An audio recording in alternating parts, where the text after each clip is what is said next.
getting this party started. Dude, I swear my chickens are just, they are lit this morning. Somebody's laying some eggs, which, thank you. Oh yeah. Yeah, they get in there, and for some reason when they're laying, dude, it's just this like I mean like loud. And then they'll start getting in a chorus with each other. It's kind of I don't know what that's about, but yeah, no, they're definitely having a good time. Some of them have been laying some of those double yolkers recently. I mean, it's these like, dude, I mean, imagine more elongated, but an egg like almost tennis ball size. Like, yeah, I can't even imagine what that has to feel coming out of those little asses. Or little, yeah.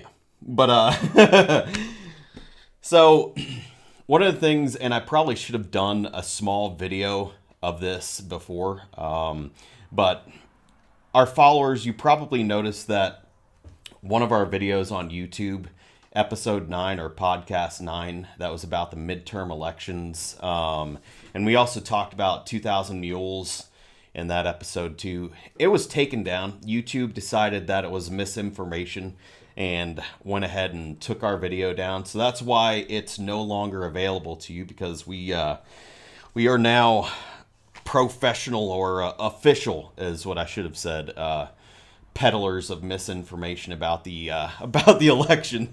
So what were your thoughts? I was kind of surprised, man. I was kind of surprised they actually hit us this early.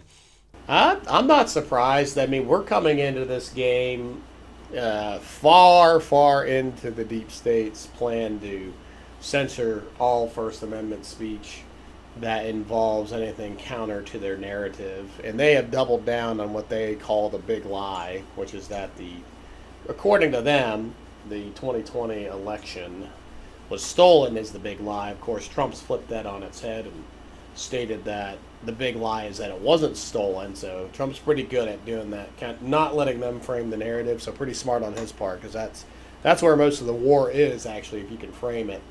But, so yeah, I mean, we're drawing attention to the 2020 election still. Any discussion of 2,000 Mules. I mean, they won't even allow that to be discussed on Fox News, which is, by the way, friends, is a captured institute. It is definitely a captured institute. We'll get into some of that more later, maybe in our next video, maybe today. But there's some stuff that they put up just recently that you just say, wow, check this out.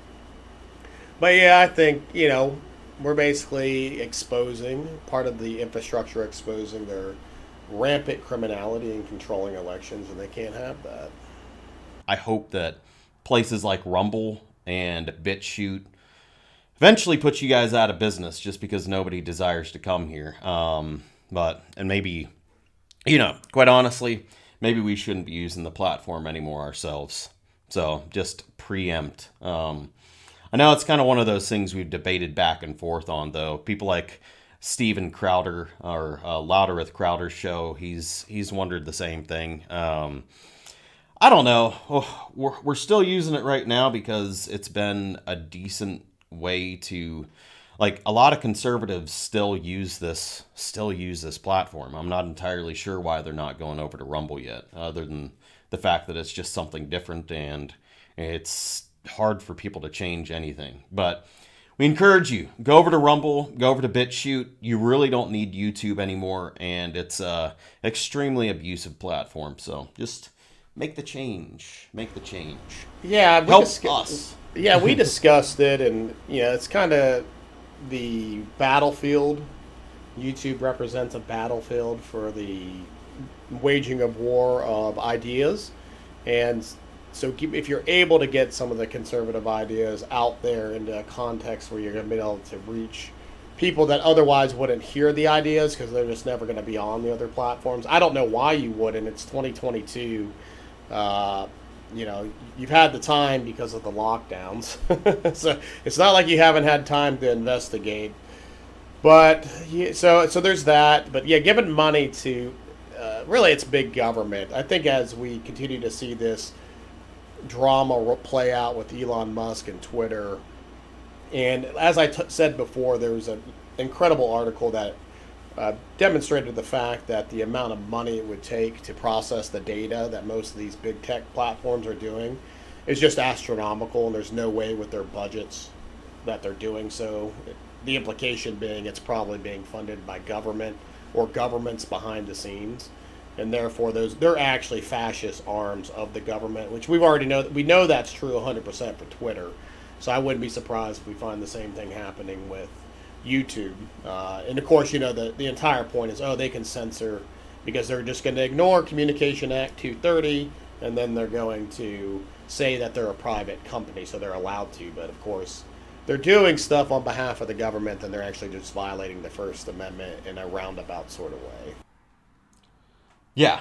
Yeah, no, and it's, it's one of those things. I guess another ripple to that one, too, is Twitter, YouTube, and Facebook have been well proven to be, you might as well call them tools for our intelligence agencies.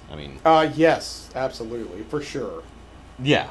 Yeah. So, giving money to these entities may or may not matter, but at the beginning and end of the day, there's also the entire thing of the integrity of your own spirit or soul, where you just should stick by your convictions. And of course, I believe if your convictions are going to be meaningful beyond the grave, then you're going to have a, God as part of that equation. But if that might not be your worldview, that's fine. But at least, have convictions and then stand by them. That's a starting point for everyone. And try to make the convictions not whatever you want them to be, because if that's the case, you may as well just join the left, because they just make truth up as they want to see it, and I find it deplorable. One of those things, too, just to, further the conversation a little bit, one of our subscribers, Half-Life Wife, has even had replies to our videos taken down. So really? I've had a back and forth with her recently, and I went ahead and directed her to our email at wellmanneredmonsters@gmail.com. If you guys have been replying and we haven't been seeing them, it's because YouTube is apparently taking some of those down too. So if you want to contact us right now and those replies don't seem to be going through, I watch all of that stuff and I reply pretty immediate if I see anything. So, if you want to get a hold of us, email us at wellmanneredmonsters@gmail.com. In the future, we've actually got a website we're building too. So in the future, we're hoping to have our own domains email to send those messages to. But either that or go over to Rumble. Please, you can comment there, and I seriously doubt you're going to filter there. It's even more of a reason. Not just taking our videos down, but actually apparently making it so you guys can't even comment on the videos. Another really big bad. reason. Again, they figured it out, though. They realized that framing the conversation, which also involves people's interaction with the conversation, can dilute the potency of what you're saying. So, YouTube's, straight up, if you want to learn how to be a tyrant, they are an excellent playbook to watch. And if you want to learn how to be a freedom-loving person, then you should watch them as well and consider how to do the opposite and to evade such tyranny. Yeah. Yeah, so, furthering the conversation, or at least switching to the next topic that I was kind of wanting to get into today, and I'm probably diving off into the deep end on this one. But, Scalise, did you notice there was another what they're considering mass shooting? I think it was yesterday. I did, yeah. Was it in Oklahoma? I feel like it was in Oklahoma, wasn't it? That may have actually been the shooting of what some of the people were describing as an unarmed pregnant black woman. Although I think that was actually in Kansas City. I'm not sure on the locations. She, by the way, there's video of the fact that she had a pistol in her hand when she was shot. Of course, yeah. She was unarmed, but she happened to be armed. Yes. We know how and they fortunately most of the news agencies now have corrected that. So if you search they will identify her as having a firearm in her hand. So they must have been able to squash that. Although I've seen people in a variety of feeds, big accounts still trying to claim she was unarmed, which I just that particular lie is starting to get pretty unnerving. But the thing that I was kind of wanting to point out is dude, like in these cycles, and I know that most of you probably aren't willing to go here, but it seems like whenever we get close to various elections, like the upcoming midterm elections, or there's some kind of significant political movements going on, do these mass shootings not seem to like come in interesting cycles where it's like they won't happen and then out of nowhere there's just a slew of them? And this last one in Texas, I know both of us have had conversations about it, and a lot of the details around it seem super odd. And one of the things that I wanted to get into, and I know this is where I'm jumping off into the deep end, is under the Obama administration, we had Operation Fast and Furious, which was a criminal operation done by the Obama administration where they intentionally put weapons in the hands of criminals with the hopes they would use these weapons to harm people. And, to repeat, the intent of theirs at best, and I know I'm talking from their twisted worldview, was to put firearms in the hands of criminals with the hopes that they would kill people. And like this operation was all intended to give them a backdrop or stories to help them push an anti-Second Amendment movement. And so we're fast forwarding to now, right? We know that our government has been willing to actually put firearms into the hands of cartel members so that, I guess, we know of at least one border agent. I think his name was Terry. I forget his last name. Was killed with one of these weapons.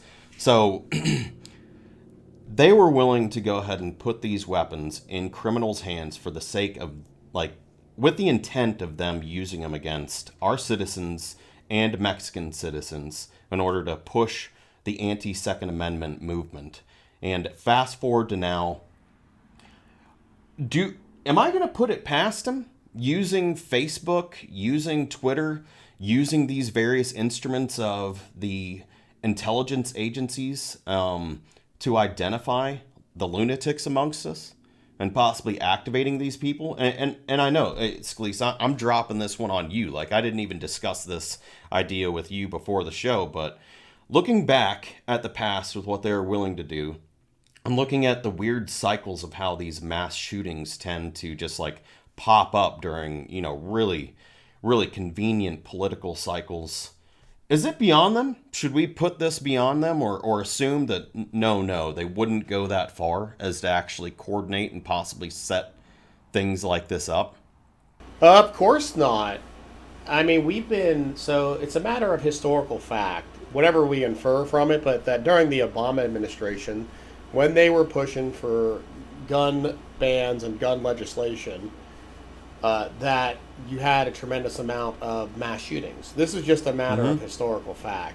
And it's another matter of historical fact. It's not that they totally disappeared, but they became far more infrequent during the Trump administration, all the way up until 2020, leading up to the 2020 election, which, of course, we had, Black Lives Matter. We did the data on that the other day. They $2.2 billion in property damage, and I want to say it's 52 murders that occurred under the Antifa Black Lives Matters leftist campaign of terror. So, although that isn't mass shootings per se, there's still a lot of death going on there. But specifically, they're really going full bore. And we covered this a little bit, but remember, friends, the CDC, and this is scary, they designated gun violence as a medical emergency status. Now remember, the CDC is trying to have authority, greater authority than even the Supreme Court. If you look at how the CDC outlawed, which they don't have the ability to do, but they did, outlawed the ability of landlords to be able to collect rent for 12 months during the pandemic. Even after the Supreme Court said that was unconstitutional, they kept trying to push it. They finally stopped. And then Fauci was on TV yesterday, on Fox News, of course, Fox Business, I want to say, saying that they want the mask mandate overturned by the federal judge in Florida that overturned it because they want to preserve the authority of the CDC over health matters, which is really just their way of saying they want to preserve the authority of a non-governmental, non-legislative body, non-elected body having power over the American people, is what's really being said. Yeah. What is those various, the plethora of letters, the fourth of state? What's that name? Is it the fourth of state or what's kind of the popular vernacular to call it? The fourth branch of government. The three-letter agencies is the joke, right? You got all these three-letter agencies that are unregulated by the voter. Yeah. There's another name for it. I think it's called like the something. For some reason it's escaping my mind right now, but that's it's not important. I just honestly I kind of felt a little nervous to bring this up. You shouldn't. And there's a report that just got put out by Greg Reese yesterday, I want to say, that documents the CIA's involvement with the Cumberland high school shooters. And I don't know if it's specifically the CIA, but it was certain federal agencies. There was a police run-in. There was some sort of sodomization that happened to those two boys before they went crazy. And they got put on these, they're called SDIC inhibitors, some sort of drug but it's shown that it causes murderous tendencies. And evidently these same type of drugs have been found with numerous kids, and the report's really good. Maybe I'll put it up in our Telegram. It's about 5 minutes, but it demonstrates that there's a long intelligence operation into some measure of mind control or influence via these drugs. Very interesting. The report's really well done. It's all documented. So if you said, is it outside the possibility that these people would do it? Absolutely not. This seems to be. I mean, even COVID-19 is something that was done to us by people, and look how many people have died from that. Yeah, and what's also strange about it is I think the lion's share, if not 90% of the perps in instances like this, later on, they say the FBI had an eye on them. And in some cases for years prior to this, they continually say, and they kind of do like a soft release, and the FBI had their eyes on them, yada yada, and it's kind of like, what the hell? I mean, they actually had them on lists, and apparently, nothing was being done, or at least didn't seem like it. I mean, but they were watching them every time, and it's kind of like, I guess there's certain things that have to be done before, but in a lot of cases, these guys were criminal, had actual criminal violations to begin with. Some of them that went on to kill, had already done things that either should have had them sent out of the country before because they were illegals, or they should have been incarcerated and were let go because they were in, I don't know, either districts in California or parts of New York, just completely, essentially let them loose to wreak havoc yet again. But it was, the thing that's kind of nerve-wracking about it is actually looking at your government, realizing that that's something they're willing to entertain. Operation Fast and Furious was something they did do. You can go back, read about it, look at it.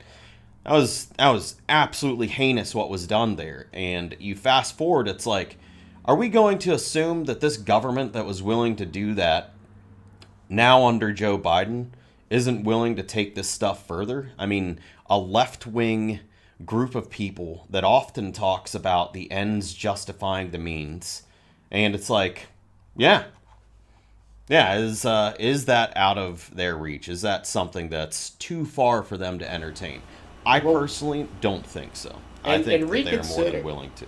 Yeah, I think so as well. And reconsider, friends, what happened there. What is it, Uvalde, Texas?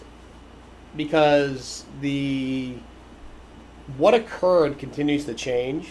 And I don't know if you guys have seen this, but and I'm just going to rattle off a few things that we've heard over the number of days here. But first, there was a resource officer that confronted the shooter. Then it was said that the door was propped open by a teacher. Then it was said it wasn't a teacher, but it was somehow unlocked. So it's very odd. And then now it says the authorities there, I guess the police department, are refusing to cooperate with investigators. Which, of course, the questions that come to my mind are, who are these investigators if it's not the police there? Yeah. What authority do they have, and why are the police not working with them? Is it the obvious that they're complicit somehow, or is there something more nefarious going on?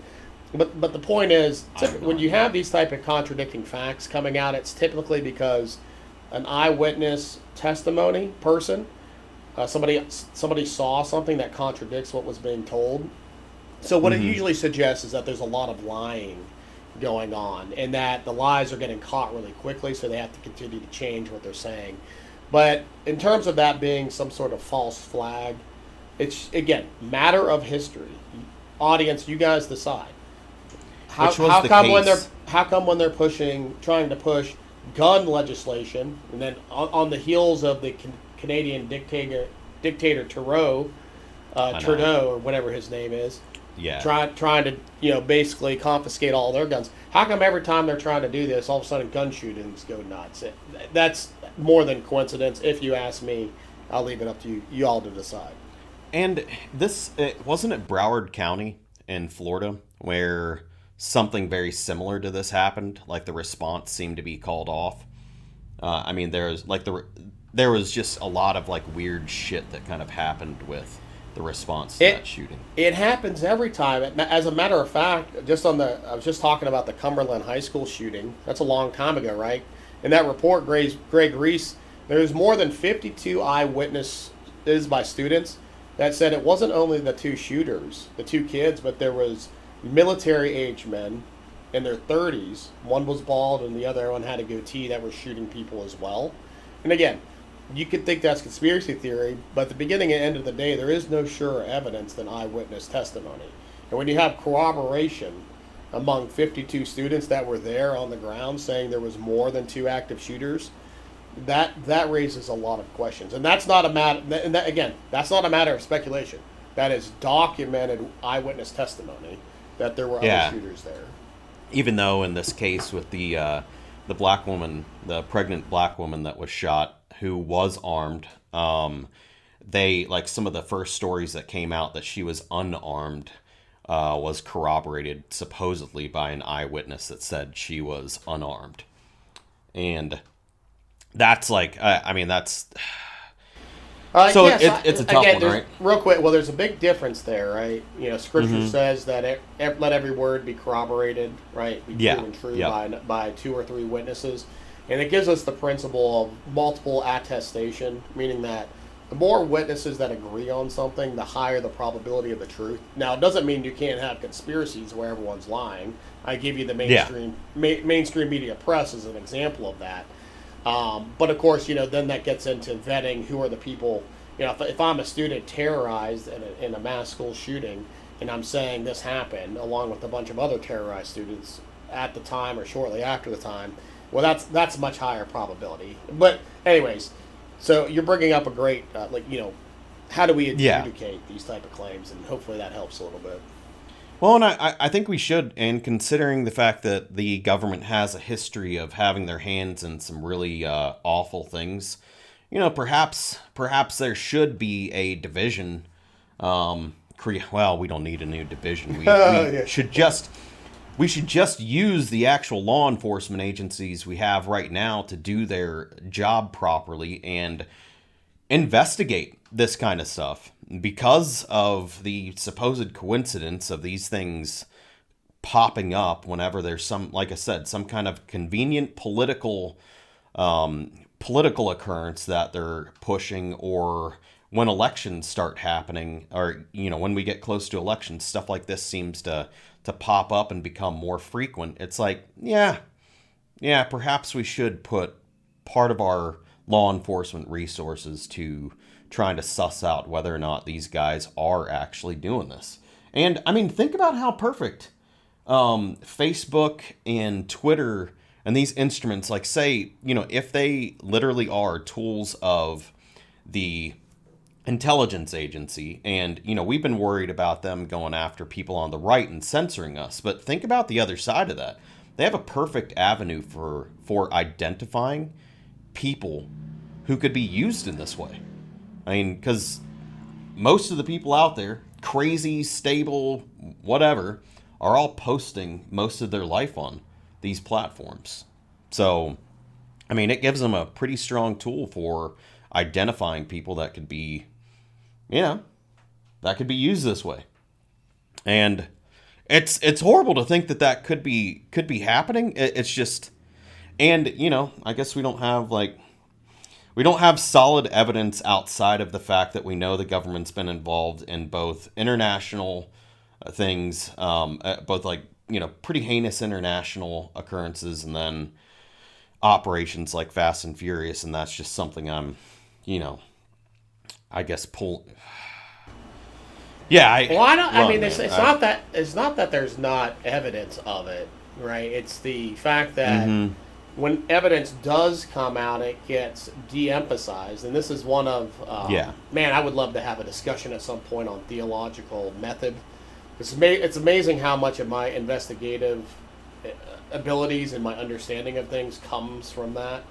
But one of the major features of forming any worldview is how you emphasize or de-emphasize things. And for instance, how come the Cumberland? Honestly, until I heard this report yesterday and saw the documents, I didn't know there was 2 other active shooters potentially, or that the students testified that there were. I mean, I'd never heard that before in my life. And again, that happened back when I was in my early 20s.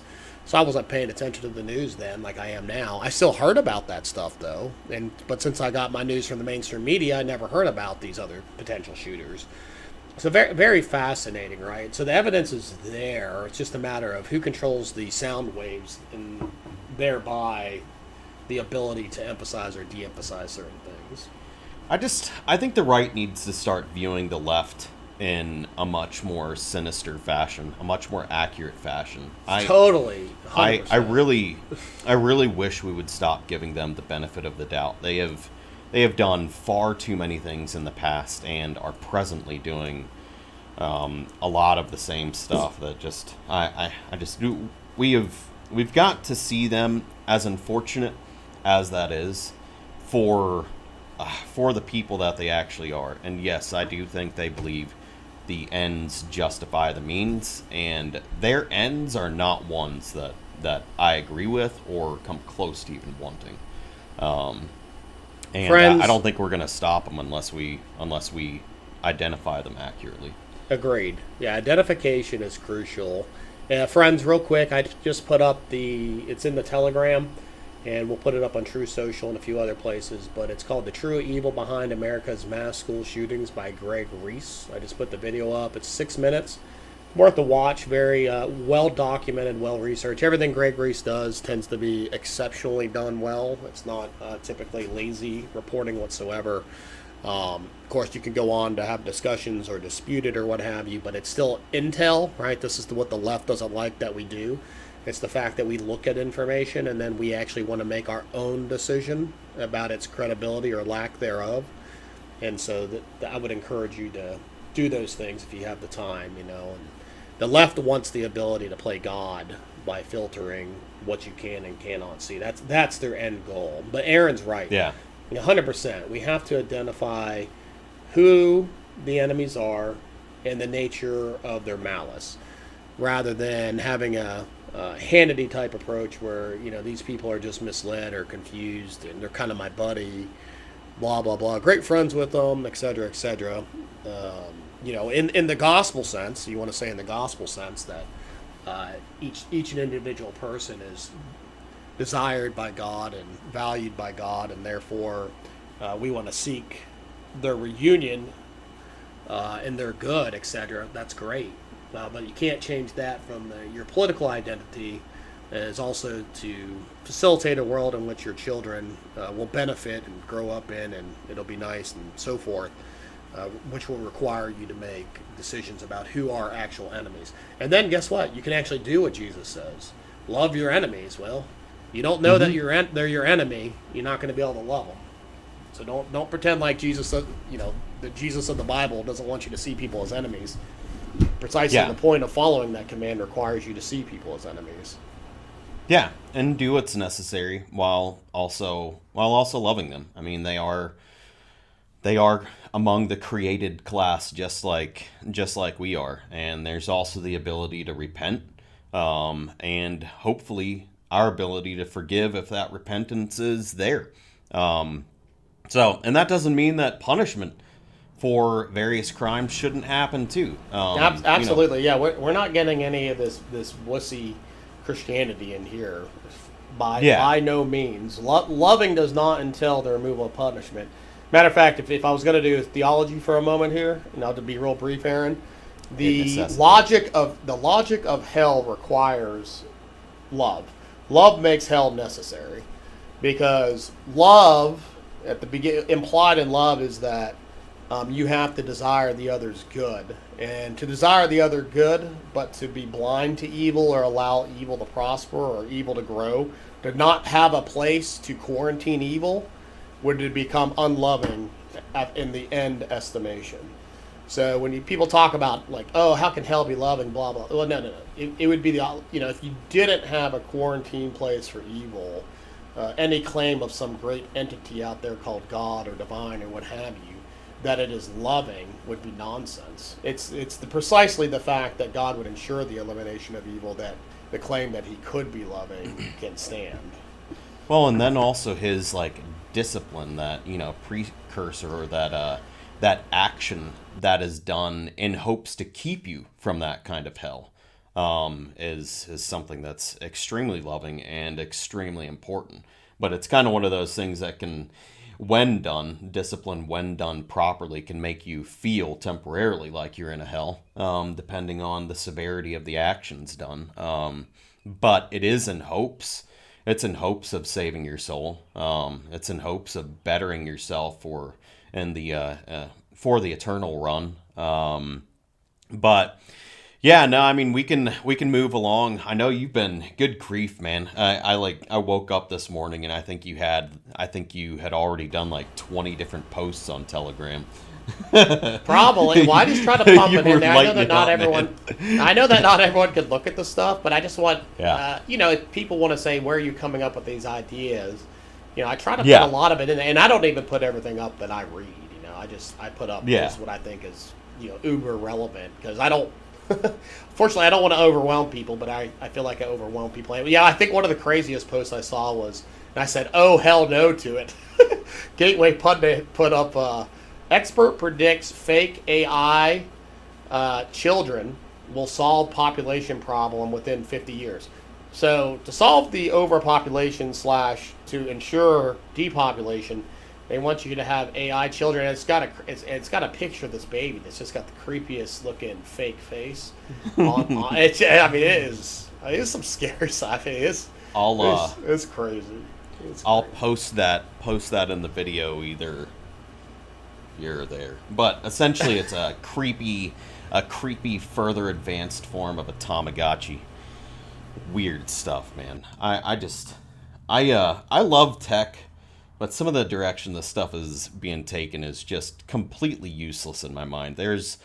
For me personally, I'm not sure what our subscribers believe, and feel free to make your comments and help us understand where you're coming from. But there is nothing for me that's going to circumvent or make me want to replace actual direct human interactions, whether it's raising children, or having a best friend like you, or my wife, or you name it, and all the different things you enjoy in those relationships. I have no interest in replacing those with machines. In my problem It's of evil class that I took during my graduate studies, a fascinating question the professor asked was, if this world could be altogether, if the fake world and a artificial world could be altogether as realistic as the real world, except that you knew it was fake, but it had the perks of no pain, etc. A lot of additional perks that the real world doesn't have. Would you want it? And most of the class said no. They wouldn't want it because they would still know it was fake.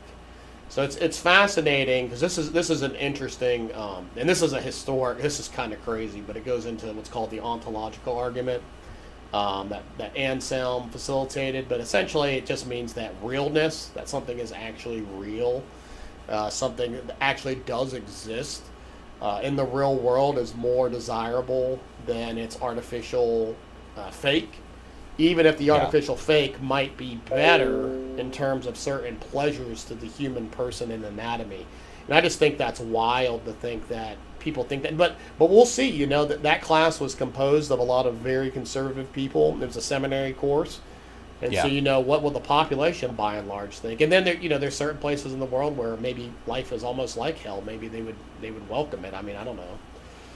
Well, I think there's a pretty easy way to get an understanding of what the broader public thinks about those kinds of things, considering what they're doing already on on social media.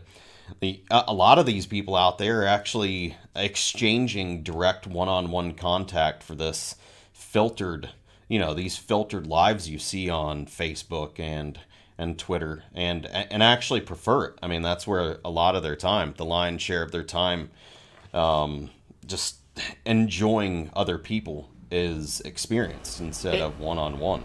And what's wild So, about it is I get it because I like coming in, having my coffee in the morning, and getting online and seeing the information and speaking with you, et cetera, et cetera. But I don't care how you slice it. What I actually, and it's sadly far too seldom in my life right now as a father and just busy, but I, when I'm actually with my best friend and laughing, I mean, there's no replacement for that type of joy. Like there just isn't. yeah, There's like zero replacement for it. I know. It's when you have a group of tight knit people together that are of like mind, and different in a lot of ways too, but just like time spent with my wife, whether we're sitting down enjoying a movie or we're out in the woods, which we've been doing quite a bit recently on part of our property, just taking trees down because we're clearing a part of our land right now, and we're working together, conversation during that too. Have the dogs around in the background, playing with them. I mean, just the dynamism of like working together, in the field or in the woods, and the animals around and whatnot. It's man, yeah. There is no electronic experience that matches that, and I just don't think it will.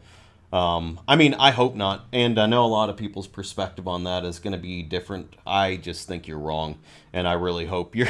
I really hope those that prefer enjoying human presence over like this electronic version of enjoying people like wins. I hope those that prefer the social media experience or just completely replacing their human companions altogether lose in this one. I prefer that technology to maintain its usefulness on the tool, like more of like the tool or hammer type level where you're using tech in certain instances to expand your capability for doing something like farming or in our case, this show, most of what we're doing presently wouldn't be possible without an array of different technology. But hell, maybe I'd even be willing to turn that back in time, considering the trajectory a lot of this is being taken. I might be willing to give all of this up if it meant we could assure we don't go down this path of replacing humans altogether.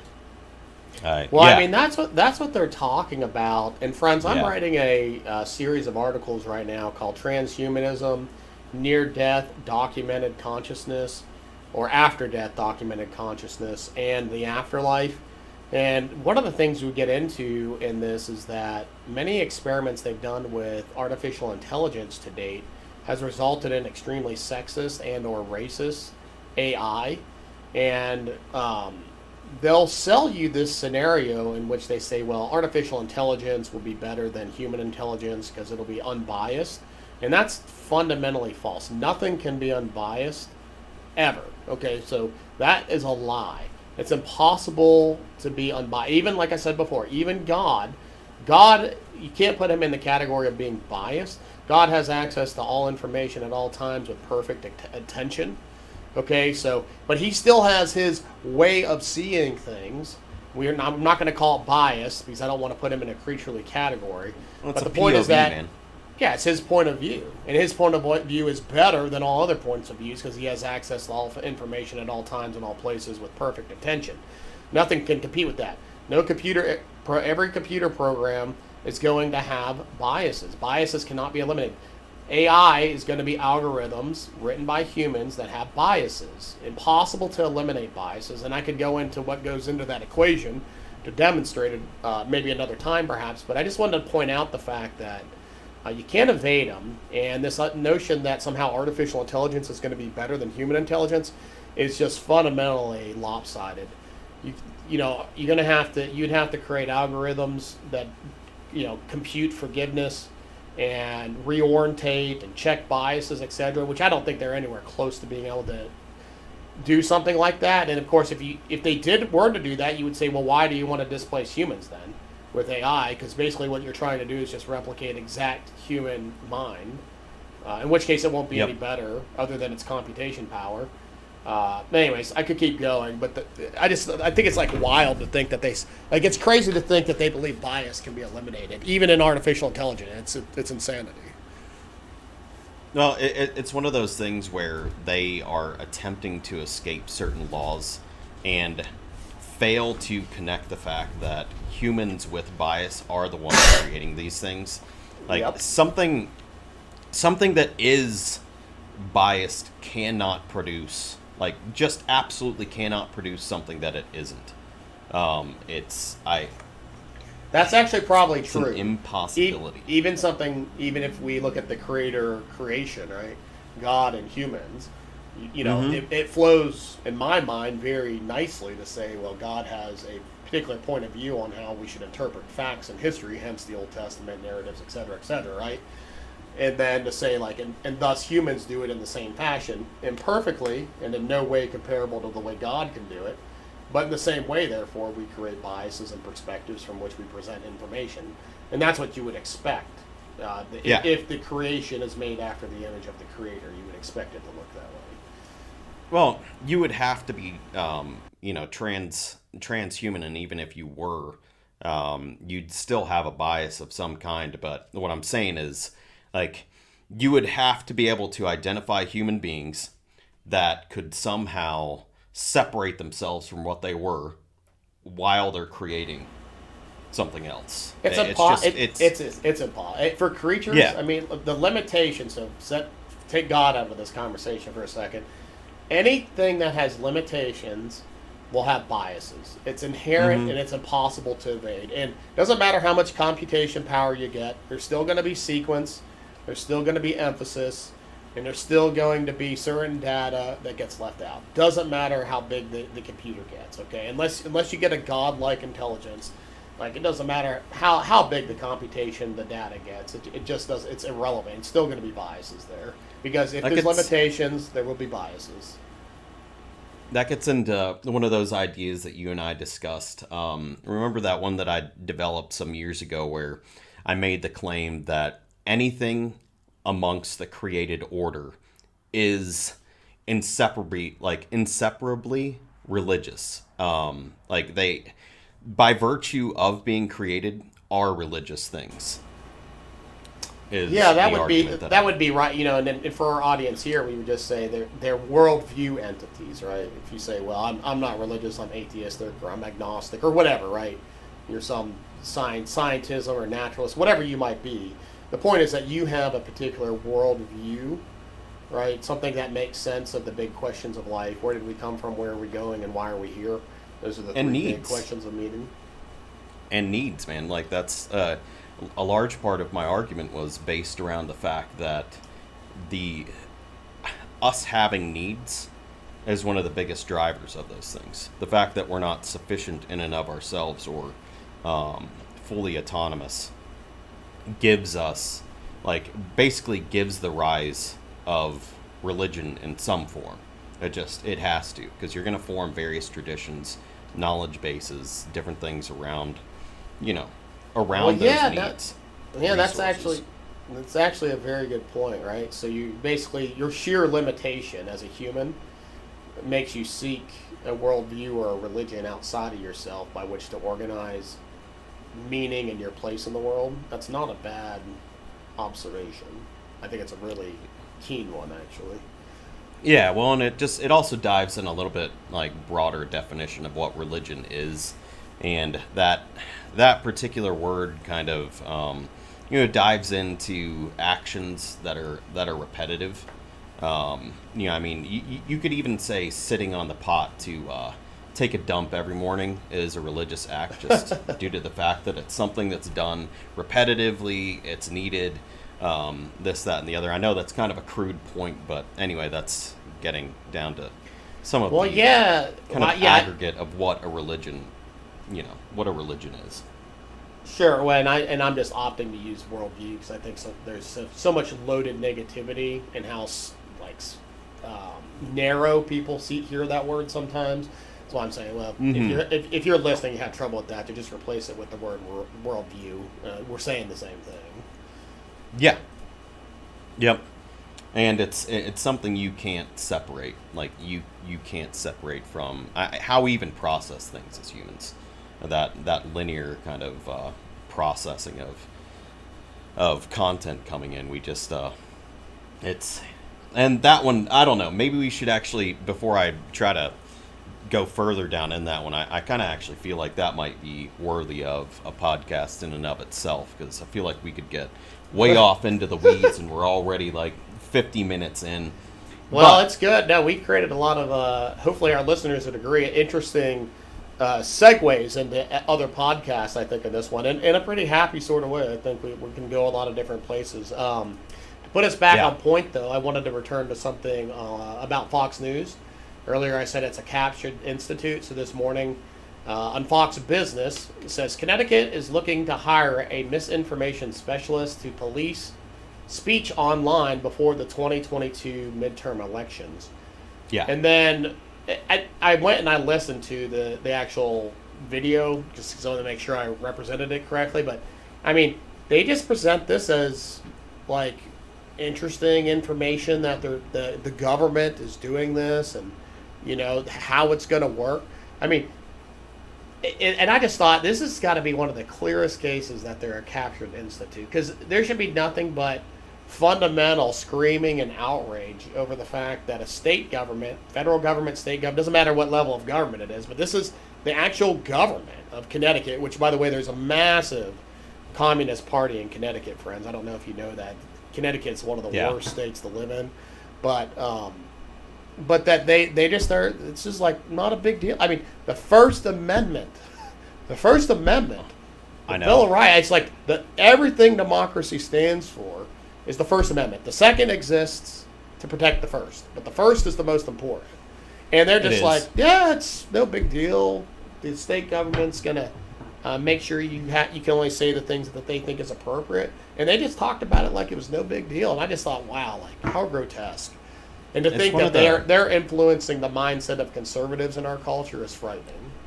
Yeah, yeah. No, they've got a pretty tight stranglehold on the right. Unfortunately, I wish there was a more clear breaking away. I mean, I know that Fox has lost a pretty significant amount of viewership, but it's still not enough. And for something like the First Amendment, considering the type of creatures we are very much designed around just like engaging each other through intellectual thought. Just communicating communing with one another in various ideas and being able to dialogue in what's hopefully a civil manner. Because outside of that, you take that away, people. If the government takes that away from us using violence like what they're intending, you don't have anything else after that's taken away. All you have is violence. That First Amendment, like you said, is so important because our ability to speak freely and dialogue in a civil fashion without killing each other is, and it's the only thing we have as a society that keeps us from, truly just descending into a variety of other things that I hope we don't prefer. Because, I love the ability to sit and have conversations with both those who are like-minded and those who aren't, and in a fashion that doesn't involve, descending into beating each other up or killing each other. It's nice because I've learned a lot from people who I don't agree with. I've learned a lot from people who I do agree with. There's any number. It's the most beautiful thing we have in my mind, and I pray we don't. I pray we do not let that one slip away. Because we're pretty much the only country out there that still embraces it as something important, and that's slipping away. We've been kind of like we've been a guardrail for the rest of the globe to some degree, and actually preserving that in some other places. And if we let go of the importance of that amendment, that ability to unite and commune with each other in that way, it's gonna be a sad one. Because, on a last note, coming up to the elections here soon, and it may or may not be too late depending on where you live, since we're coming to the end of our show together, you can always say, what can I do? And I'll cite Bannon's War Room. Steve Bannon has one of the great recipes for what can I do to ensure my vote. Because, of course, we're going to say, well, go vote, speak your mind, vote. But you can become a precinct head or get involved in your local voting precinct. It's going to require a little bit of your time, and obviously I know most Americans work a lot, and doing anything extra is tough, and so I get that. And I'm not saying it's for everyone, but it's something. If you're saying I want to take it to the next level, then you don't have to say, well, there's nothing I can do, I feel helpless. You could go get involved in your local position, because the beginning and the end of the day, if the people systemically get involved at the local level, that translates to changing everything over time. Now, how quickly or how long, I don't know. Is it too late, or we're too far gone, etc.? Those are all valid questions. But the point is, you don't have to feel defeated at this point. We can, and we could vote massively, and we could look at Virginia's recent vote earlier this year as a great indicator that can be highly successful, especially if we get involved at our local precinct. I mean, I hope that as long as we have breath in our lungs, we never believe that it's too late. Honestly, we serve a great God, and one that has acted absolutely marvelously and powerfully in history. And that doesn't mean we won't see hard times, but we should never, as long as we have breath in our lungs, think it's too late. If your family is important to you, then becoming active in these different precincts, becoming active in your local elections, it's important. It's important for your kid's future. It's important for your future and your neighbor's future, to do so. To never believe that it's too late. To be positive and and to love things, like to appreciate things like the First Amendment, because that, like I said, it's a beautiful thing. You hit on something really important there. I think it's good. A little pep talk here, but I think the same thing. Every day I get off the computer after what is largely dismal, frightening news, tower of challenges, etc., and I just go play in the pool with my kids. Like, just to love things that are excellent, to focus on meaningful things each day, and to do that. Like, you can't let all of this color the full spectrum of your life. It was never supposed to. Give attention that it's due, and then make sure that you're enjoying the good things of life that God's given you here and now, too. Don't miss it. Yeah, and don't replace your children with high-tech Tamagotchis. Yeah, please don't. Please. They're frightening looking anyway. So trust Be me. fruitful and multiply. Sex is great. Go out there, make babies with the wife of your youth, and yeah. Guys, thank you again for joining us. Scalise, thanks again. Cheers. Cheers, friends.